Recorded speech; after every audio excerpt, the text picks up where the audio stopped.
Pranam everyone. Let's start with the Mangalacharan.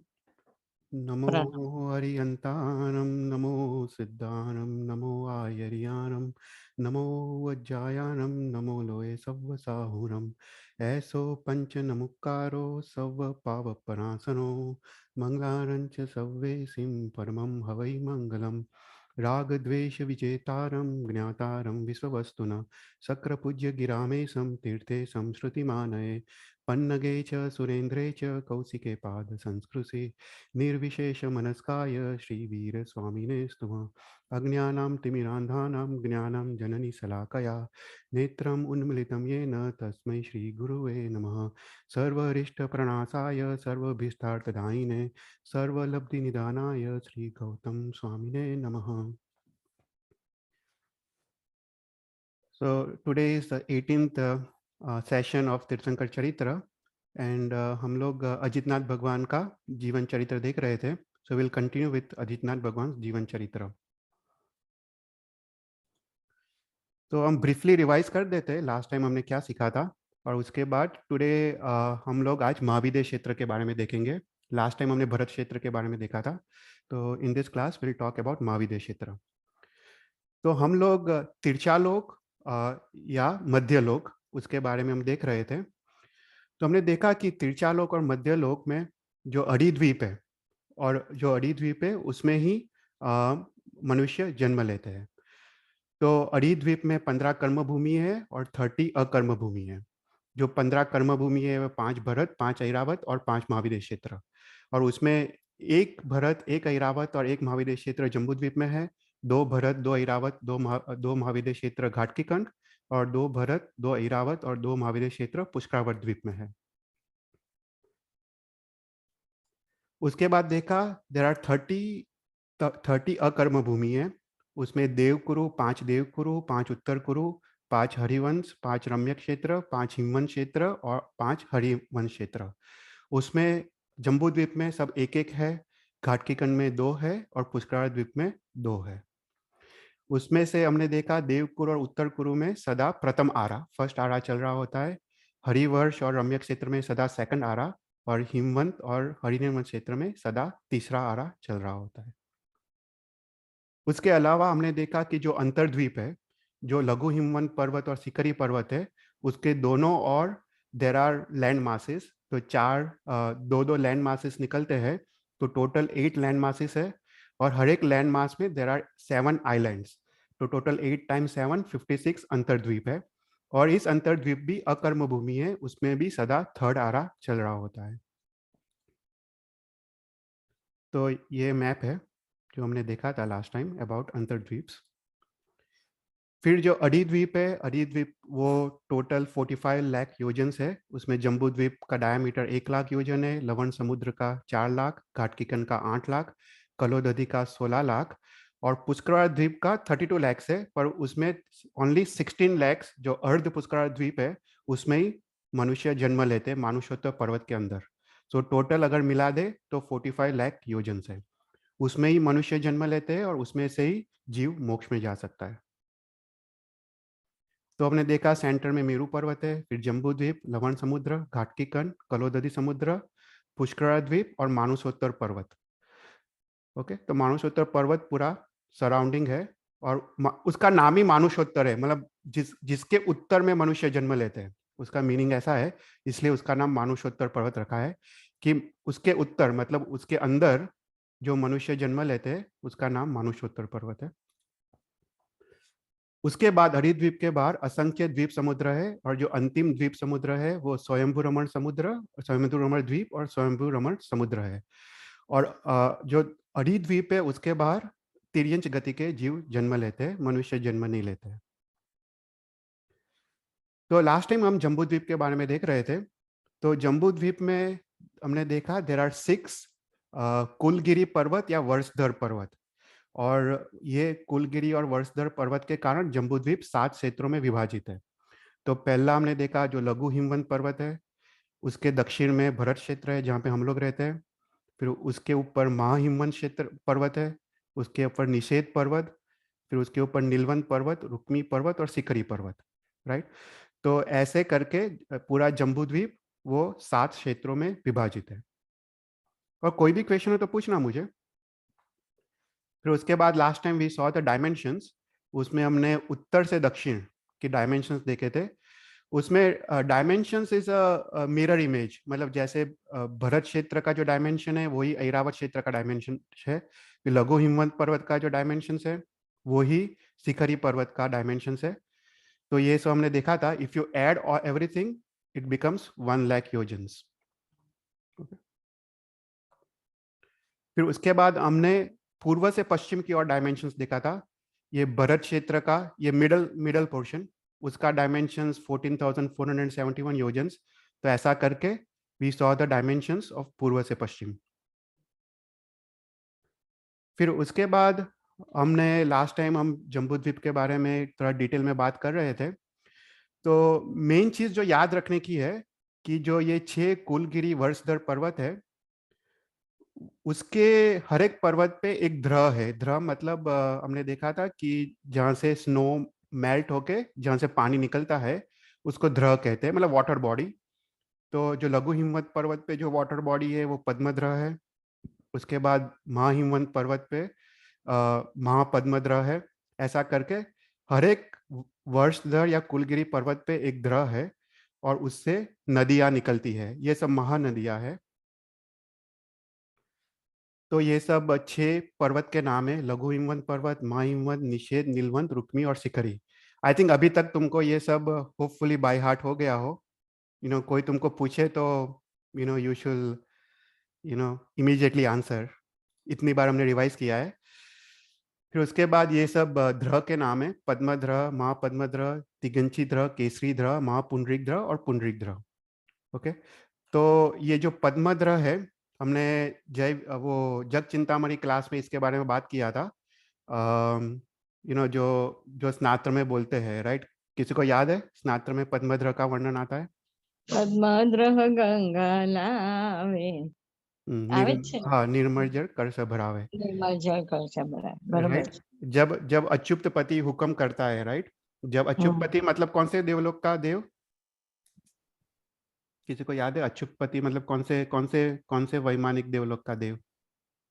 12 હશે 12वां, right.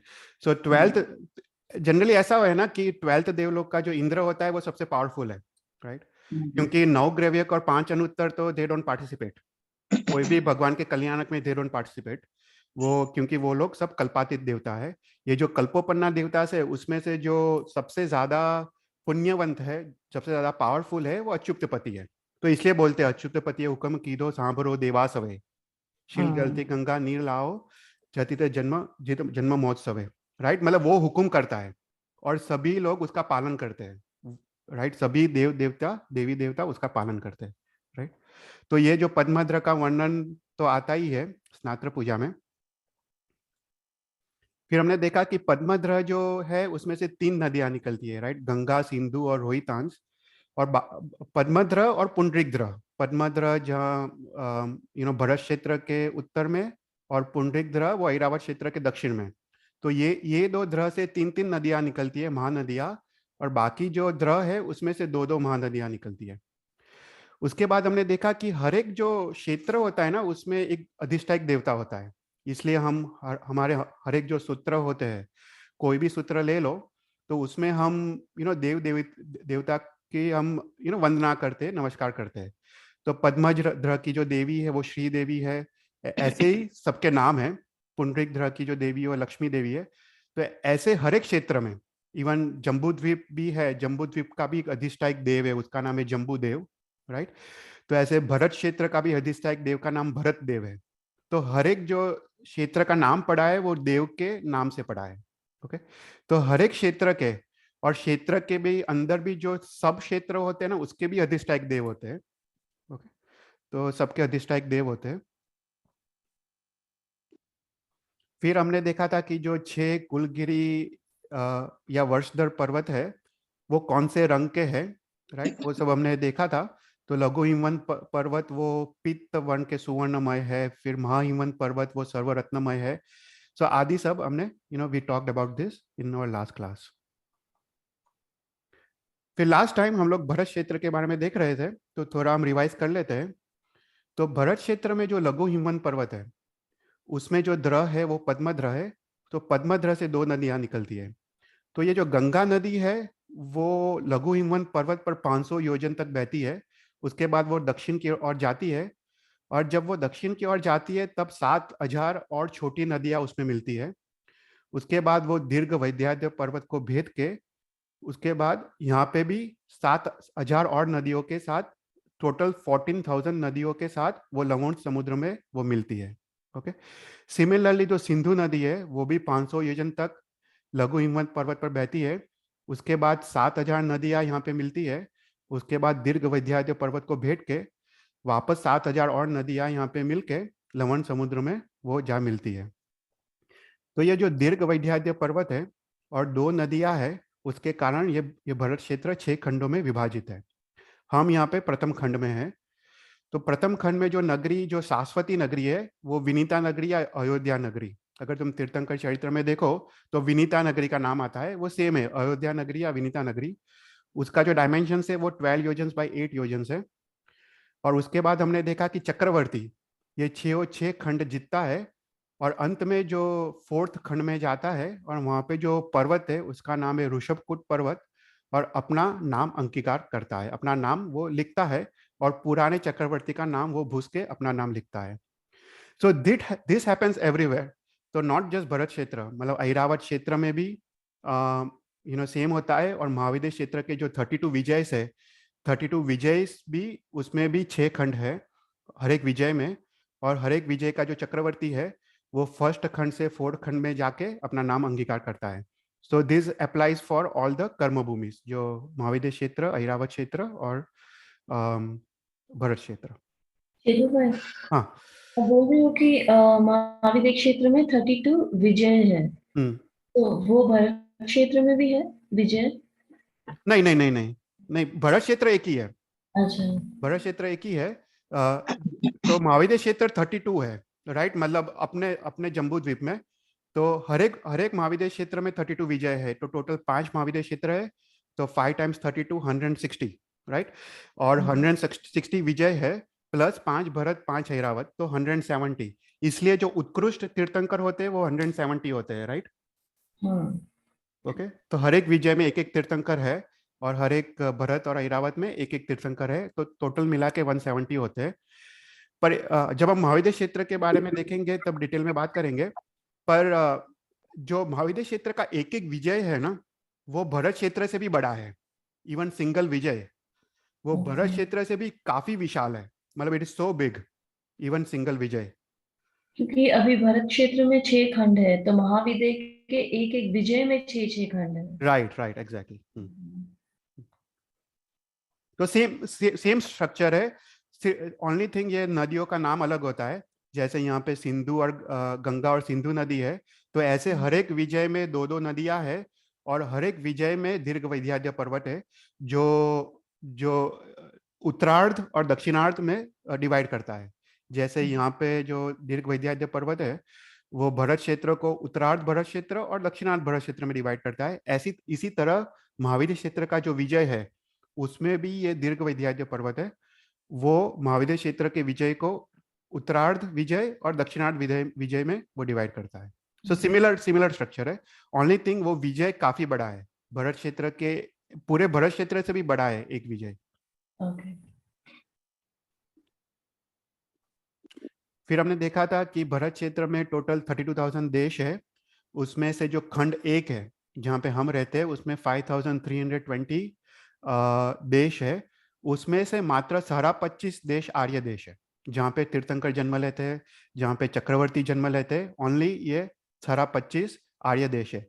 और हमने ये सब नाम देखे थे, जो सब कुछ मोस्टली इंडिया में आते हैं। मगध देश, अंग देश, जैसे सौराष्ट्र देश, राइट, गुजरात में आता है।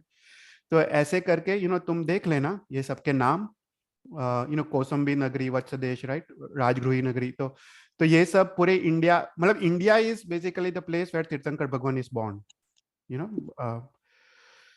फिर उसके बाद हमने देखा था कि प्रज्ञामृत सूत्र करके है, उसमें उसमें पूरे 32,000 अनार्य देश के नाम दिए हैं।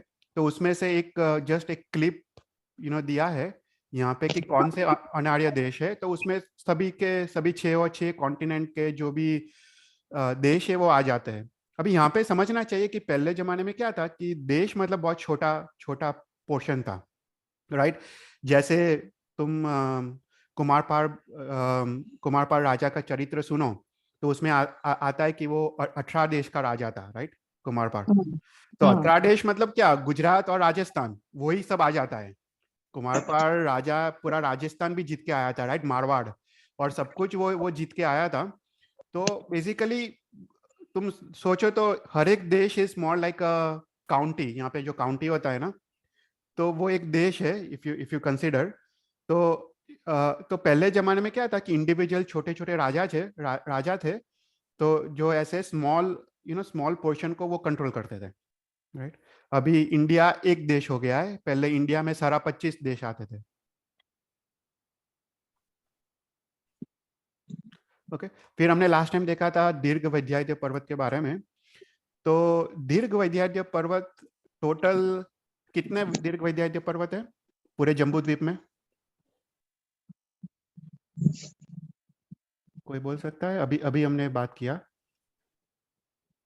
पूरे जम्बू द्वीप में 34, राइट। एक भरत क्षेत्र में, एक ऐरावत क्षेत्र में और 32 विजय इसमें। ओके तो ये जो दीर्घ वैद्याद्य पर्वत जो है उसके बारे में लिखा है, जो ये बेसिकली जो ये बीच में जो जो भेद करता है भरत क्षेत्र को, ये पर्वत के बारे में हम बात कर रहे हैं। ओके दीर्घ वैद्याद्य पर्वत तो टोटल 34 है ये पर्वत। ये बहुत इंटरेस्टिंग पर्वत है। तो इसमें हमने देखा कि ये पर्वत का थिकनेस 50 योजन है और उसकी हाइट 25 योजन है। उसमें पहले अगर तुम 10 योजन ऊपर जाओ तो 10 योजन की एक सपाट भूमि आती है, उसको प्रथम मेखला कहते हैं। उसके बाद और 10 योजन ऊपर जाओ तो दूसरी सपाट भूमि आती है, उसको द्वितीय मेखला कहते हैं। और उसके बाद 5 योजन ऊपर ये पर्वत फिनिश होता है, तो 25 योजन इसकी हाइट है। तो अभी the reason we are talking about this is जो प्रथम मेखला है ना, उसमें विद्याधरों की नगरी है। अगर लास्ट टाइम हमने बात किया था कि 110 विद्याधरों की नगरी है, ओके एक प्रथम मेखला में। तो टोटल देर आर 34 वैद्याद्य पर्वत और 34 टाइम्स 110, टोटल 3470। ओके तो इतनी नगरी विद्याधरों की है। हमने ना, अगर तुमको याद हो या पता नहीं, पर ऋषभदेव भगवान के जीवन चरित्र में हमने देखा था कि ये विद्याधर की नगरी कैसे बनी थी। अगर तुम शायद अगर वापस जाना, वन ऑफ द क्लासेस में मैंने बात किया था कि धनरेंद्र देव ने वो कौन से राजा थे, मैं भी नाम भूल गया, पर वो दो राजाओं को उन्होंने विद्या दी थी और वहां से वो लोग ने विद्याधर की नगरी बनाई थी। तो ये विद्याधर की नगरी ये वैद्याद्य पर्वत पे है बेसिकली। तो हम विद्याधरों की काफी बात करते हैं। अगर कोई तुमको पूछे राइट ये विद्याधर कहाँ पे है, तो बेसिकली वो दीर्घ वैद्याद्य पर्वत पे प्रथम मेखला पे है, और ऑल द 34 दीर्घ वैद्याद्य पर्वत। फिर उसके बाद जो सेकंड मेखला है, तो सेकंड मेखला पे जो सौधर्मेंद्र इंद्र है और जो ईशान इंद्र है, मतलब जो प्रथम देवलोक के इंद्र और जो द्वितीय सेकंड देवलोक के जो इंद्र है, उसके जो अभियोगिक देवता है, अभियोगिक मतलब जो नौकर चाकर देवता है, वो यहाँ पे रहते हैं। ओके सेकंड मेखला पे। तो जो जम्बूद्वीप के दक्षिण की ओर जो 17 दीर्घ वैद्याद्य पर्वत है, उसमें सौधर्म इंद्र के अभियोगिक देवता रहते हैं, और जो उत्तर में जो 17 जो दीर्घ वैद्याद्य पर्वत है, उसमें ईशान इंद्र के अभियोगिक देवता रहते हैं। ओके तो वो याद रहना चाहिए। और उसके बाद हमने देखा था कि हर एक पर्वत पे नीचे 2 गुफा है, एक तमिश्रा गुफा और खंड प्रतापा गुफा। और ये गुफा से पास होके चक्रवर्ती की सेना खंड 1 से खंड 4 की तरफ जाती है, ये गुफा से पास होके, और खंड 4 को जीतती है। और इसके बारे में हमने डिटेल में थोड़ा देखा था लास्ट टाइम, और हमने देखा था ये गुफा सदा अंधकारमय होती है, राइट। और चक्रवर्ती जब पूरी सेना के साथ खंड 1 से खंड 4 तरफ जाता है, तब वो अपने मणि रत्न एक एक योजन के अंतर पे रखता है। ये मणि रत्न, ये, हाँ, किसी को क्वेश्चन है? या तो मणि रत्न का प्रकाश वो एक एक योजन तक जाता है, वो एक योजन आगे तक जाता है, 12 योजन विड्थ तक जाता है और 8 योजन ऊपर तक जाता है। तो ऐसे 49 मणि रत्न वो रखता है और वो अपने पूरी सेना के साथ खंड 1 से खंड, ये दक्षिण से खंड 1 से खंड 4 तरफ वो जाता है। ऐसा कहा जाता है कि ये गुफा, जब तक चक्रवर्ती जीवित है तब तक ये गुफा खुली रहती है और ये मणिरत्न का प्रकाश बना रहता है। पर जैसे ही चक्रवर्ती मर जाते हैं तब ये गुफा परमानेंट बंद हो जाती है और ये मणिरत्न का प्रकाश भी चला जाता है और वे सदा वो अंधकारमय हो जाती है। लेकिन वो चक्रवर्ती जाते क्यों है गुफा में? क्योंकि वो खंड 4 को जितना है ना, Okay. तो दैट इज ओनली रूट। मतलब जैसे तुम मैप देखो ना कि यहाँ पे है गुफा, ये तमिश्रा गुफा और खंड प्रतापा गुफा, तो वो लोग को यहाँ से अंदर अंदर जाना होता है ये खंड जीतने के लिए। Okay. या तो this is the shortest route, मतलब वो Oh. यहाँ से अंदर अंदर जाते हैं। या Okay. या फिर उसके बाद ये खंड जीत लेते हैं, पर बाकी ये सब जीत लिया होता है वो लोग ने उस समय। फिर उसके तो बाद ये लास्ट में नदी पार करके नहीं जा सकते, राइट? सिंधु नदी और ये नदी, गंगा नदी। ये नदियाँ ना बहुत विशाल नदियाँ है, तो ये I think this is the very easy way Okay. गुफा के अंदर से। या पर शास्त्र में ना कहीं कहीं उल्लेख भी आया है कि वो गंगा नदी से भी वो गए हैं। ऐसा ऐसा थोड़े तीर्थंकर चरित्र में थोड़े उल्लेख आते हैं कि गंगा नदी से भी वो लोग ने ट्रैवल किया है, ऐसा उल्लेख आता है। या पर दिस इज आई थिंक उनके लिए ये शॉर्टेस्ट रूट होता होगा मेरे ख्याल से।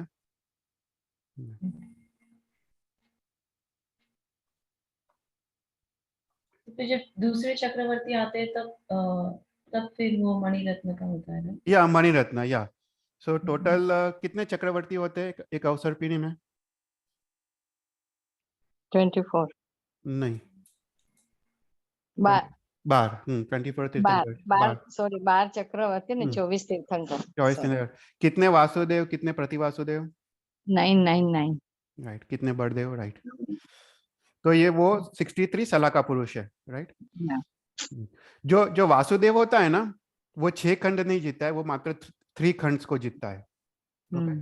तो जो खंड 1 और खंड जो हमने देखा था मैप, राइट, तो ये खंड 1, खंड 2 और खंड 6 उतना ही वासुदेव जीतते हैं। यहाँ पे दूसरा वासुदेव होता है ऊपर की तरफ। तो वासुदेव वो अर्ध चक्रवर्ती भी कहते हैं उसको, क्योंकि वो अर्ध भरत क्षेत्र ही जीतता है।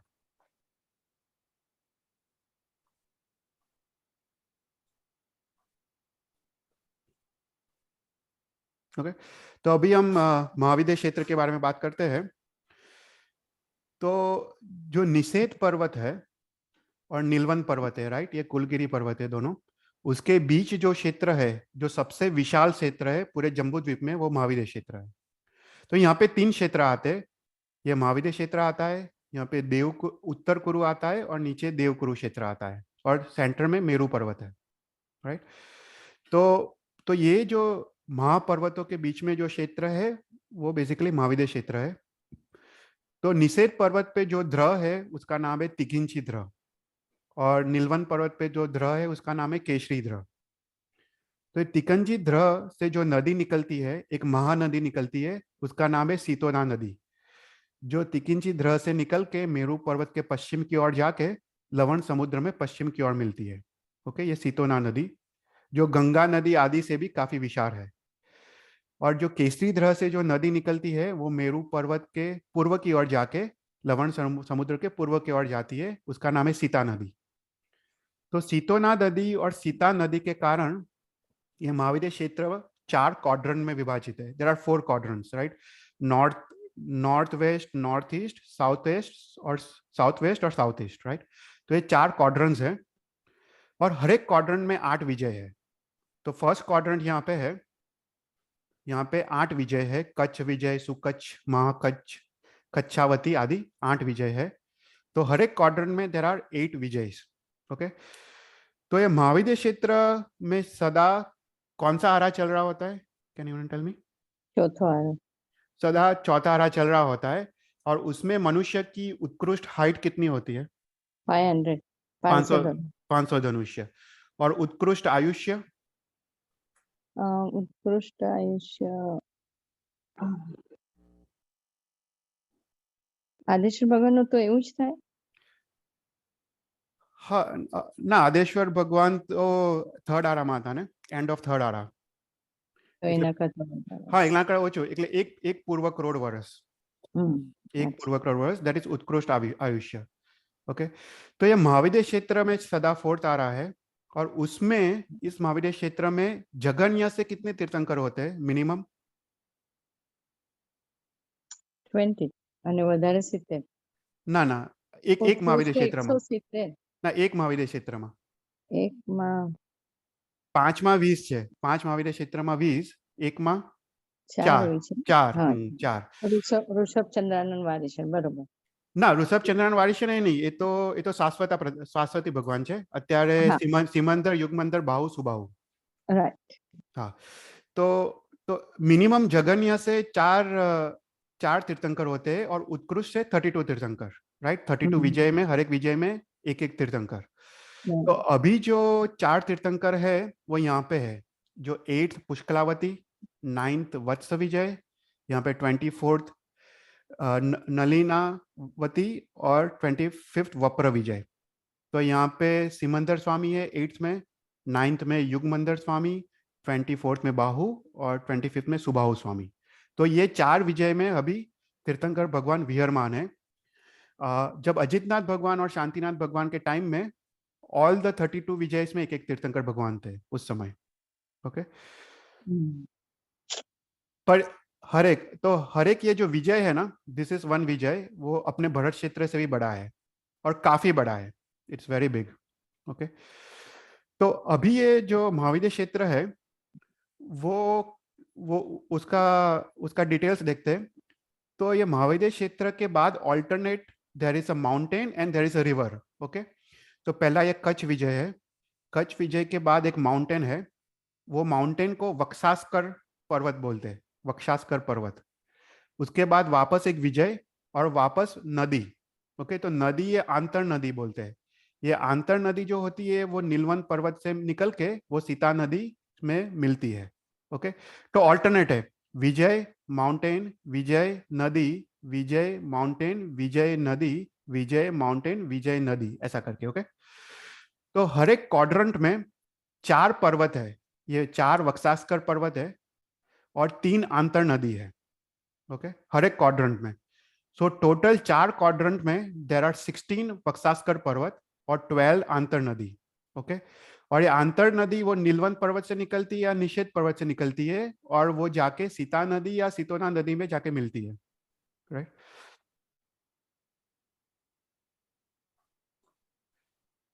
तो जो बार जो आंतर नदी है, यहाँ पे उसका नाम है ग्रहवर्ती. ये सब तुम पढ़ लेना, ये सब 12 जो आंतर नदियों का नाम है.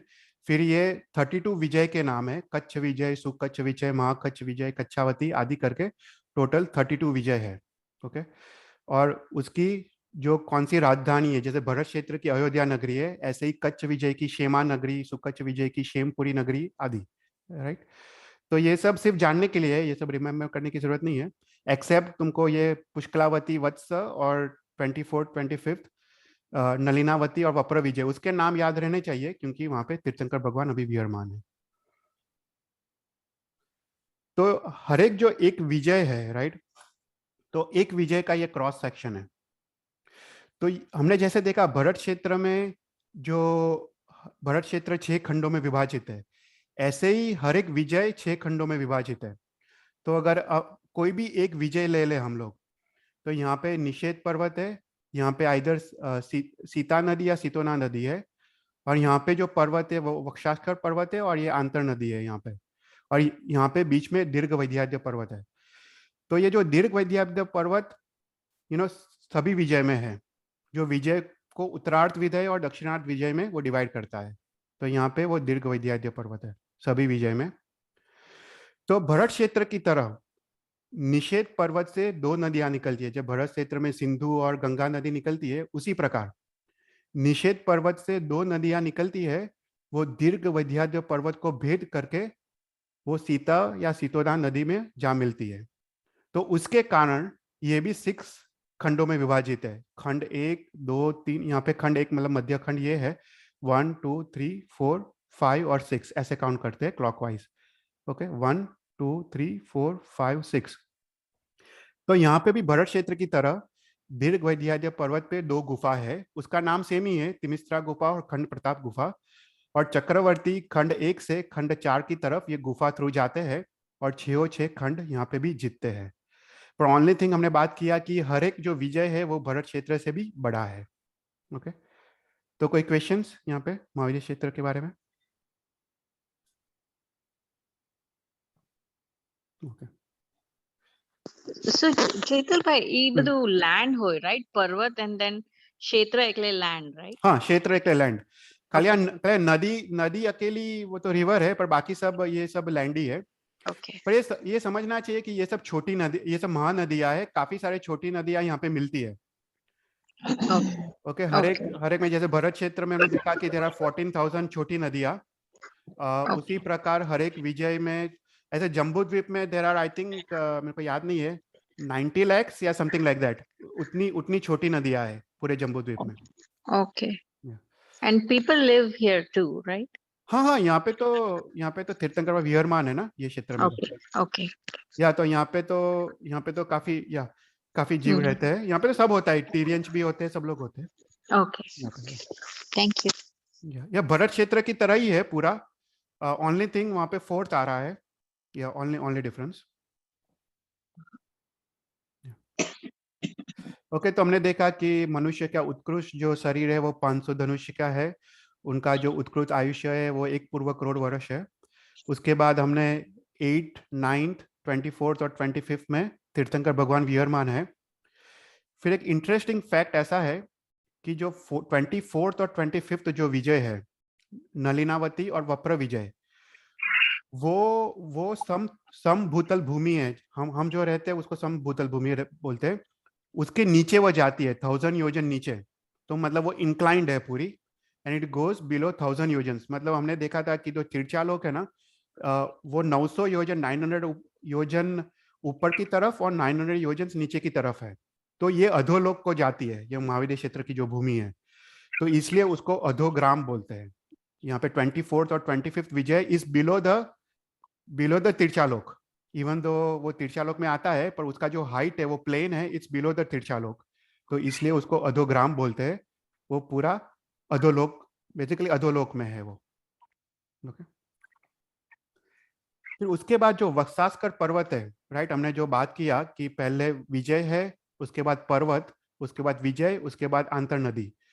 तो जो वत्सास्कर पर्वत है वो 16 है, राइट, उसके नाम यहाँ पे लिखे हैं, चित्रकूट, ब्रह्मकूट, नलिनीकूट आदि, राइट, तुम वो पढ़ लेना। तो ये 16 वत्सास्कर पर्वत है। तो ये जो वत्सास्कर पर्वत है, हमने आई डोंट नो, थोड़े लोग शायद मेरे जग चिंतामणि क्लास में भी आए होंगे, उसमें हम लोग कहाँ शाश्वत तीर्थ है पूरे 14 राजलोक में, उसका हम अभी ले रहे हैं। तो उसमें ऑल दिस टॉपिक्स हमने वो आएगा जग चिंतामणि क्लास में कि कहाँ शाश्वत तीर्थ है, राइट। जम्बू द्वीप में देर आर 625 शाश्वत तीर्थ, तो वो सब कहाँ है वो भी हम कोरिलेट कर सकते हैं अगर ये सब हमको पता हो ज्योग्राफी, राइट। तो वो हम यहाँ पे रिपीट नहीं करेंगे, पर जो वत्सास्कर पर्वत है, वो वत्सास्कर पर्वत वो उसके 4 शिखर है। ओके, 4 शिखर है, और बेसिकली ये चारों शिखर पे एक शाश्वत तीर्थ है। पर ये जो वत्सास्कर पर्वत है वो बेसिकली जो नीलवंत या निषेध पर्वत और सीता या सीतोनान नदी के बीच में जो पर्वत है उसको वत्सास्कर पर्वत बोलते हैं। तो उसके 4 शिखर है, वो 400 योजन ऊंचा है, वो निषेध या नीलवंत पर्वत तक, और जो महानदी की तरफ वो 500 योजन ऊंचा है। तो अभी जो ये 4 शिखर है ना, उसके जो नाम है वो महाविद्य क्षेत्र के नाम के हिसाब से है। तो फॉर एग्जांपल जो पहला शिखर है, तो जो वत्सास्कर पर्वत के पूर्व जो विजय है वो ये शिखर का नाम वो विजय है। फिर जो सेकंड शिखर है जो महाविदेव जो वक्षासर पर्वत के पश्चिम की ओर जो विजय है उसके नाम का शिखर है। थर्ड जो शिखर है वो जो वस्तासर पर्वत का जो नाम है उसी नाम का शिखर है। और जो लास्ट शिखर है उसका नाम सिद्धायतन शिखर है। ओके, तो टोटल देर आर 16 वत्सास्कर पर्वत और हर एक पर्वत पे देर आर 4 शिखर्स। सो टोटल देर आर 64 शिखर्स और हर एक शिखर पे एक शाश्वती जिन चैत्य है। तो अभी देर आर 16 पर्वत का जो 4th शिखर है वो सिद्धायतन, वो सेम नाम है। तो फॉर एग्जाम्पल हम यहाँ पे बात करते हैं कि जो कच्छ और सुकच्छ विजय के बीच जो पर्वत है वत्सास्कर पर्वत जो यहाँ पे है, ओके, कच्छ और सुकच्छ विजय के बीच में, तो उसका जो फर्स्ट शिखर का नाम है कच्छ शिखर, दूसरे शिखर का नाम है सुकच्छ शिखर, थर्ड शिखर का नाम है जो पर्वत का नाम है वो है चित्रकूट और फोर्थ शिखर का नाम है सिद्धायतन। तो ऐसा करके उसके नाम दिए गए शास्त्र में, तो इट्स इजी टू रिमेम्बर कि ये 4 शिखरों के नाम कौन से हैं। ओके, तो किसी को एनी क्वेश्चंस? ओके, तो ना जग चिंतामणि क्लास में ये हम थोड़ा डिटेल में हम देखेंगे, वो शाश्वती जिन चैत्य के बारे में जब हम बात करेंगे। ओके, सो टोटल ये हम जम्बूद्वीप के बारे में देख रहे थे। जो जम्बूद्वीप हमने देखा कि टोटल 90 महानदियां है और उसमें से जो छोटी महानदियां है वो 14 lakhs है, 14,56,000। और उसके बाद जो द्रह है हमने देखा था 6 द्रहों के बारे में देखा, पर टोटल देर आर 16 महाद्रह जो हम फ्यूचर क्लास में देखेंगे। और उसके बाद हमने ये सब के बारे में देख लिया था। ओके, तो दिस इज अबाउट महाविद्य क्षेत्र। कोई क्वेश्चन हो तो पूछना महाविद्य क्षेत्र के बारे में। नेक्स्ट टाइम हम उत्तर देवकुरु और उत्तर कुरुक्षेत्र के बारे में देखेंगे और फिर लवण समुद्र के बारे में भी देखेंगे डिटेल्स में। ओके ओके, तो अभी we will start with the Tirthankar Charitra class. तो in the last class we saw Ajitnath भगवान्स केवल ज्ञान कल्याणक, and we also saw कि he has got केवल ज्ञान and he is giving देशना, and we also saw the conversion of the Brahmins. हमने बात किया था कि ब्राह्मण्स कैसे जैन धर्म अंगीकार करते, तो उसके बारे में भी हमने स्टोरी देखा था। तो ये क्लास में we'll talk about Sagar Chakraborty. There is a very very interesting story about सागर चक्रवर्ती। अगर किसी को याद हो, किसी को पता है सागर चक्रवर्ती के बारे में कि क्या हुआ था in regards to અષ્ટાપદ પર્વત? મારી પાસે છે શત્રુંજય મહાત્મા, મેં વાંચેલું છે પણ અત્યારે યાદ નથી। राइट, तो वेरी इंटरेस्टिंग स्टोरी आता है, तो इसलिए हम थोड़ा डाइवर्जन लेते हैं। विल टॉक એના अबाउट 60,000 છોકરાઓ ने બધું હતું ને, રાઈट? हाँ, राइट, उसके 60,000 सन्स थे जो that died, that were killed. Okay, तो अष्टापद पर्वत पे, तो दिस रिलेट्स टू जग चिंतामणि स्तोत्र आल्सो, क्योंकि वहां पे अष्टापद पर्वत का वर्णन आता है, तो इट ऑल कोरिलेट्स। पर in this class will talk about Sagar Chakravarti, जो सेकंड चक्रवर्ती है इस अवसरपीढ़ी काल का आफ्टर भरत चक्रवर्ती। तो अजितनाथ भगवान्स brother Sagar, he conquers 6 khans of Bharat Kshetra and becomes the second Chakravarti of this Avsarpini Kal. Then the Chakradhar himself instructs the city superintendent in a deep voice, make the city free of fines, free of taxes, free from soldiers, celebrating a great festival for 12 years. The city superintendent had this order proclaimed at once in the city by his men, like drums mounted on the elephants. And there was a great festival making the coronation of the king of the 6 divisions as Chakravarti. In the city, in every market, in every houses, on every road, there was a great joy for 12 years. Sagar Chakravarti with his 64,000 women, पता है चक्रवर्ती को स्त्री रत्न होती है और उनको 64,000 स्त्री रत्न होती है। तो यहाँ पे अजित जैसे अजित शांति में भी आता है ये। तो सागर चक्रवर्ती with his 64,000 women amused himself like Dev, plunged in the ocean of pleasures. 60,000 sons were born to him, raised by nurses. The sons gradually grew up. Gradually they acquired arts and the skills in military science. One day the prince, powerful, declared to Sagar Chakravarti, The 6 khans of Bharat Kshetra has been conquered by you. You have nothing left for us to conquer. So we would like to wander the earth at our own free will. Sagar granted their affectionate request. Then they bowed to their father and went to their houses. Then unfavorable omens took place. The earth shook. The showers of hail took place. Inauspicious jackals howled. The owls also stood there hooted. Kites whirled in the sky in circles, and streams became waterless as if it was summer. When the prince had bathed and made tilak, the princess set out with the Chakri's whole army. The king sent all the jewels except the Sri Ratna with his sons. Enjoying themselves at will, they wandered the Bharat Kshetra. Wandering, they did puja of Jineshwar in villages, enjoying many pleasures, giving much money, delighting their friends, and slaying their enemies. One day, they arrived at Mount Astapad. The princess asked the minister Subuddhi, "What mountain is this?" Resembling the heavenly mountain of Vaimanik Devlok, which has descended on earth. Minister replies, "Formerly Bhagwan Rushabh, the first Tirthankar and founder of Chaturvid Sangh, lived in the Bharat Kshetra. His sons Bharat, the eldest of 99 brothers, was the ruler of the Bharat Kshetra. Bhagwan Rushabdev attained moksha with 10,000 munis from this Astapad. Bharat Maharaja became extremely dukhi on hearing this news and went to Mount Astapad. He made a Bhavya Jinalay, 1 yojan in size and with 100 thumbs. He created pratimas of Rushabdev and 23 future Tirthankar Paramatma with flawless precious stones, each one having the size, shape and color and swarup of Tirthankar. Bharat then divided the mountain into 8 steps to protect it, and therefore it was called Astapad. Saying this with joy, "This belongs to my ancestors," the princess ascended the mountain with their followers. They entered the Derasar and bowed to the first Jineshwar from afar at the first sight of him. They bowed with equal devotion to the Ajit Swami and other Tirthankar Paramatma. Then they did Ashtprakari Puja of the 24 Tirthankar. They anointed the Bhagwan with Goshish Chandan Lep with flowers, divine jewel ornaments, and beautiful garments.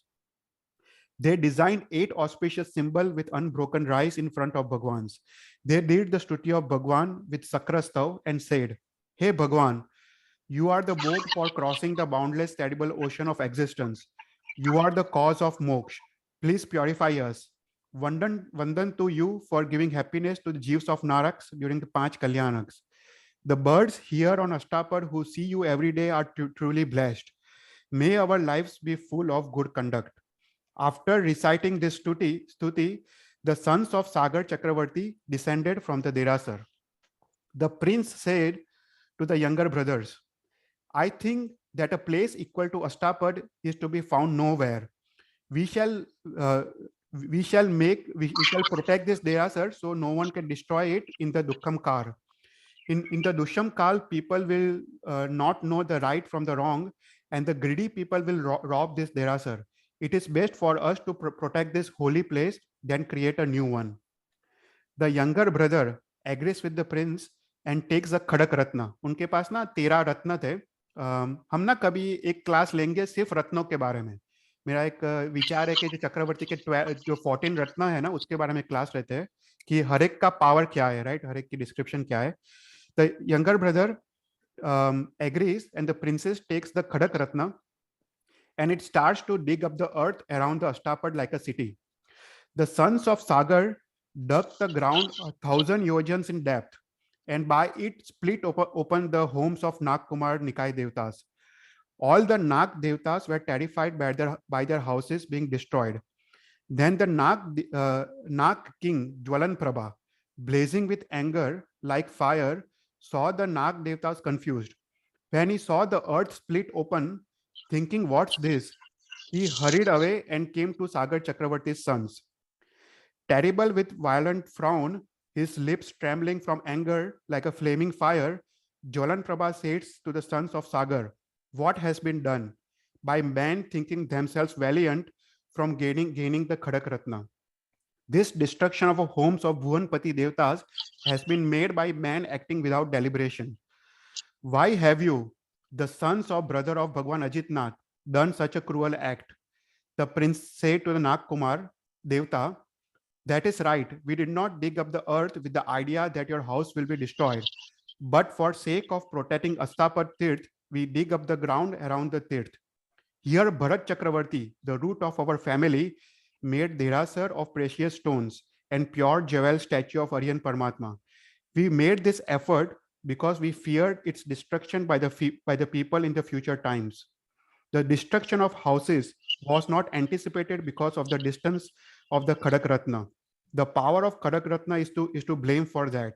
What was done was due to pure devotion to Aryan Paramatma. So please pardon us. We shall not do such a thing in the future. The Nag Kumar king became calm. The Nag king went to his Nikai like a lion returning to his cave. When Nag king had gone, the prince says to his brother, this dug up ground around Astapad, though deep as Patal, does not look right without water flowing it. Furthermore, it will become filled with dust. Even a ditch becomes high ground in course of time. So this must certainly filled with the large quantities of water, and that can only be done with river Ganga. The prince took another Ratna, Maharatna, and split open the bank of river Ganga, like Vajra. Then the Ganga advanced by the path of the cut made by Vajra Ratna. River Ganga arrived at Astapad like the ocean with high waves, making a fissure made by Khadak Ratna twice as wide due to the rush of the water. Sea began to fill 1,000 yojan deep, terrifying the Patal Devtas. As it filled, the water entered the houses of Nag Devtas, though many through the holes. When he saw the disturbance of the Nag Devta, Nag king became extremely angry. He said, the sons of Sagar have become insolent from father's power and are not suitable for mercy, but rather deserve a punishment. One crime has been pardoned. Now I will inflict punishment on them.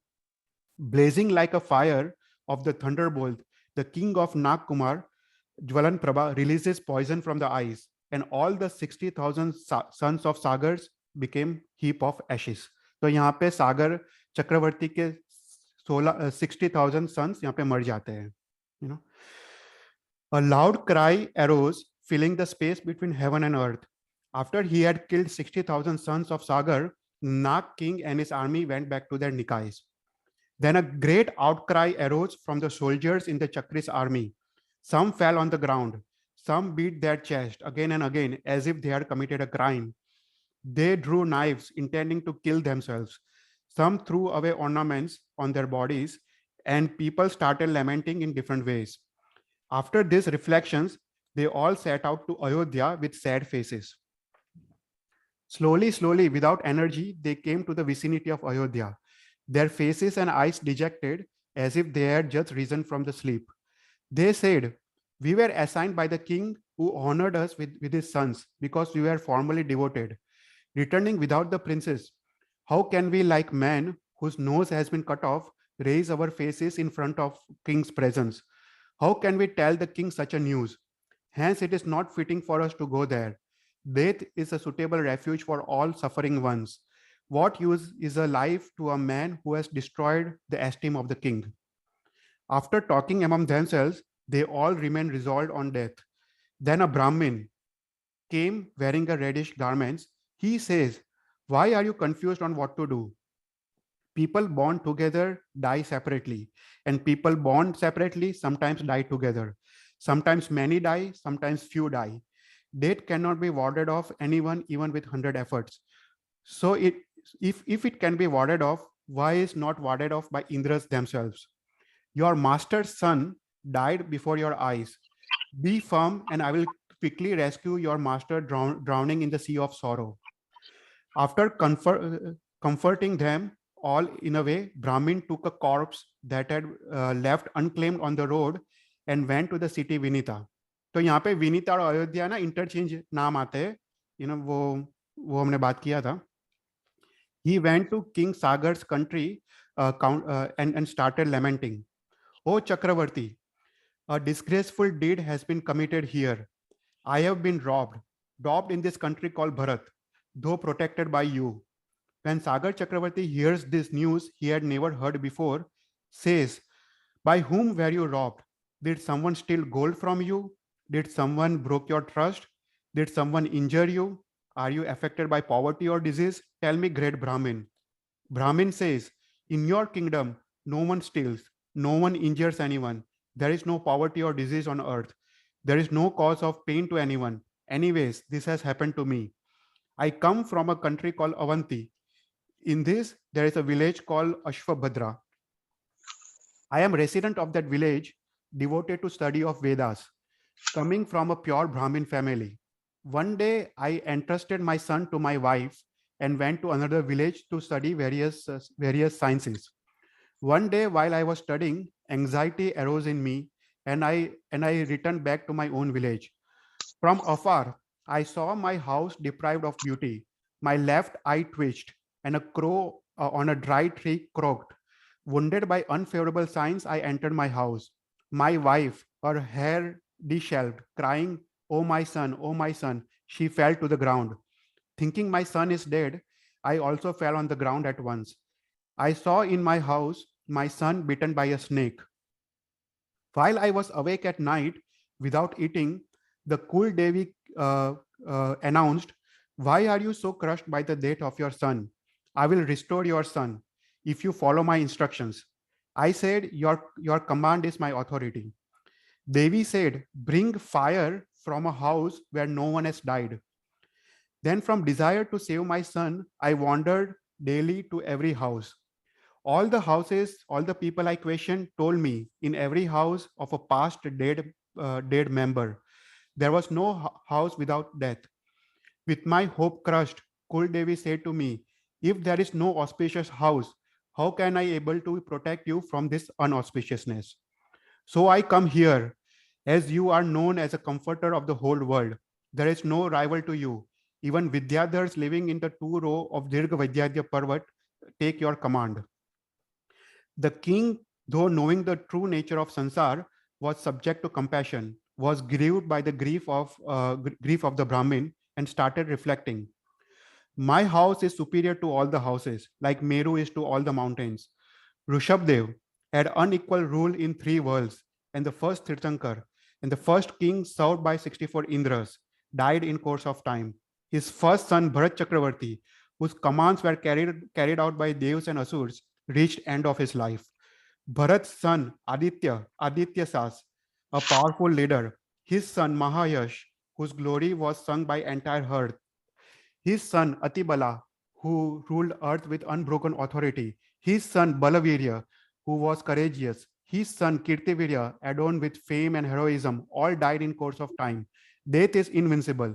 He says, O Brahmin, no ancestor in my house has ever survived death. Why do you grieve the death common to all? Brahmin says, O king, I know the true nature of existence of living being. However, today I forgot it in the grief of my son. On other hand, O king, your mind is formed by the teaching of Ajitnath Bhagwan. The death is impartial to a poor man or a Chakravarti. Listen, one who has few sons, few die. One who has many sons, many die. But the pain of 2 is the same. Hence, I will not grieve for the loss of my sons. Like me, you do not grieve for the loss of your sons. Your 60,000 sons has died today, simultaneously as a result of destiny. In the meantime, the other kings and generals entered the courthouse with their faces covered in shame, their eyes tearful. They bowed to the king and sat at proper places.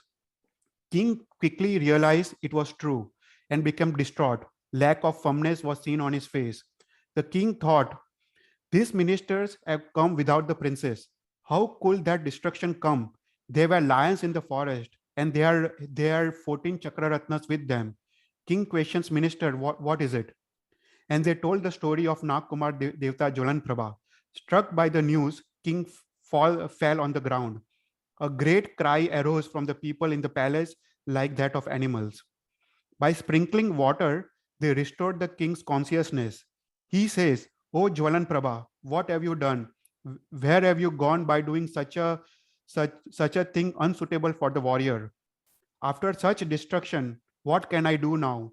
If I kill Jwalan Prabha, my sons indeed will not live. No one in Rishabh's family has died in this way. All my ancestors have taken Diksha and they have gone to Moksha or Devlok.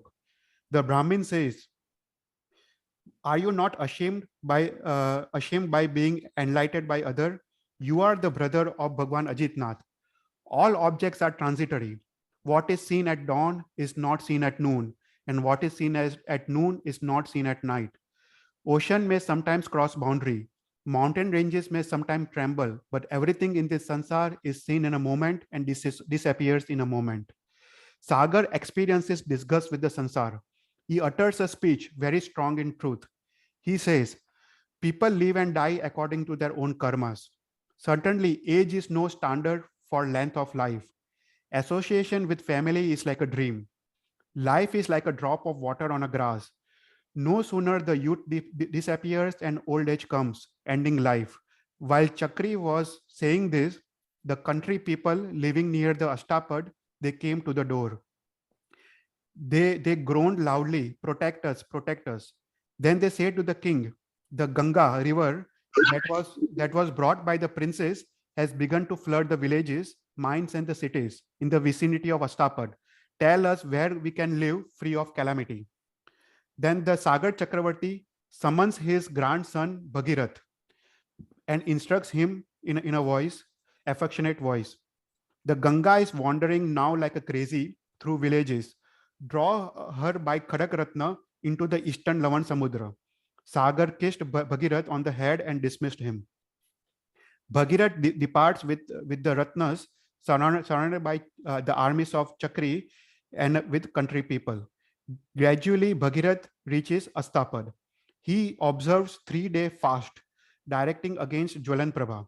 After 3 days fast has been completed, Jwalan Prabha graciously approaches Bhagirath. Bhagirath worships Jwalan Prabha with flowers and dhoop. Then Bhagirath addresses Jwalan Prabha. Ganga has been wandering unchecked and destroying houses and palaces. With your permission, I would like to deposit her to the distant eastern Lavan Samudra. Jwalan Prabha says, do as you wish. There is no obstacle for you.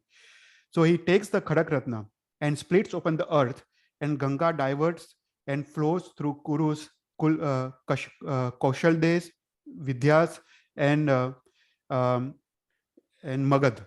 And from that, Ganga was also called Bhagirathi. तो ये जो भगीरथ जो है ना वो गंगा को divert करता है ईस्टर्न लवण समुद्र में, इसलिए हम गंगा का अभी भी हम उसको भगीरथी बोलते हैं, उसका दूसरा नाम भगीरथी है. ओके, तो हम यहाँ पे हम आज का एंड करते हैं.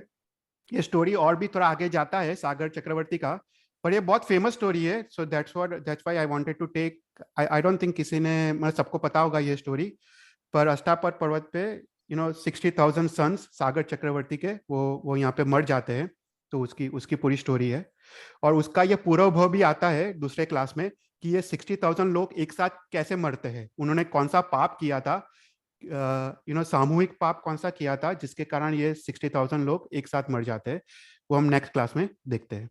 ओके, तो कोई भी क्वेश्चन हो तो you can ask.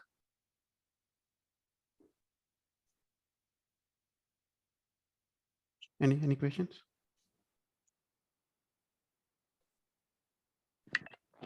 ચેતલભાઈ, Jai Jinendra. હા, તમે ઓલું મને 24th અને 25th મહાવિદ્ય ક્ષેત્રનું પાછું કહેશો? તમે કીધું કે સમતલ. યસ, એટલે समभूतल भूमि है ना, समभूतल भूमि इज એટલે जहाँ पे हम रहते हैं ना वो समभूतल भूमि है. तो जो भी कैलकुलेशंस होता है ना इट्स थ्रू समभूतल भूमि. ओके, तो हम जो भी हम कैलकुलेट करते हैं डिस्टेंसेस, इट्स थ्रू समभूतल भूमि. तो अभी हम जो रहते हैं वो समभूतल भूमि है, और समभूतल भूमि के 900 योजन ऊपर और 900 योजन नीचे वो तिरछालोक है. राइट, 900 योजन के नीचे जाते हैं तो वो अधोलोक स्टार्ट होता है. तो ये जो 24th और 25th विजय है ना, ये नलिनावती और वप्र विजय, सो वो इंक्लाइंड है. अगर तुम देखो तो वो इट गोज, वो स्लांटिंग है. और ये दो विजय वो 900 योजन के नीचे जाते हैं, 1000 योजन तक जाते हैं नीचे. तो basically it crosses over to अधोलोक. तो ये दो विजय ना अधोलोक में है, इवन दो हम उसको व्यवहार से बोलते हैं वो तिरछालोक है महाविद्य क्षेत्र पूरा, पर बेसिकली इट फॉल्स अंडर अधोलोक क्योंकि उसका डिस्टेंस 1000 योजन है बिलो द समभूतल भूमि. जो मेरू पर्वत है ना, तो मेरू पर्वत भी it goes down below 1000 yojans beyond स्वयंभू तलभूमि. हम ना 2-3 क्लास में will also talk about Meru पर्वत. मेरू पर्वत भी काफी इंटरेस्टिंग है. तो मेरू पर्वत कैसा है कि उसका हाइट इट्स 1 लाख योजन्स, पर वो जमीन के ऊपर सिर्फ 99,000 योजन्स है. वो जमीन के नीचे 1000 योजन्स है. तो वो 1000 योजन्स पूरा रत्न प्रभा नरक के प्रतर तक वो जाता है नीचे मेरू पर्वत. तो उसी प्रकार ये वप्र विजय और नलिना दोनों विजय भी इट गोस बिलो 1000 योजन्स. It just inclined. वो ऐसा उसका भूमि है. तो इसको इसके कारण अग्र अधोलोक बोलते हैं. अधोग्राम, सॉरी, इस दोनों को अधोग्राम बोलते हैं. અને ત્યાં તીર્થંકર ભગવાન છે, રાઈટ? हाँ, ત્યાં આગળ તીર્થંકર ભગવાન છે. યા.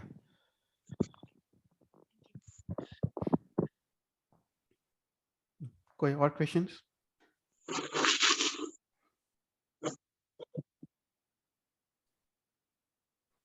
ओके, तो या मंगलाचरण कर लेते हैं.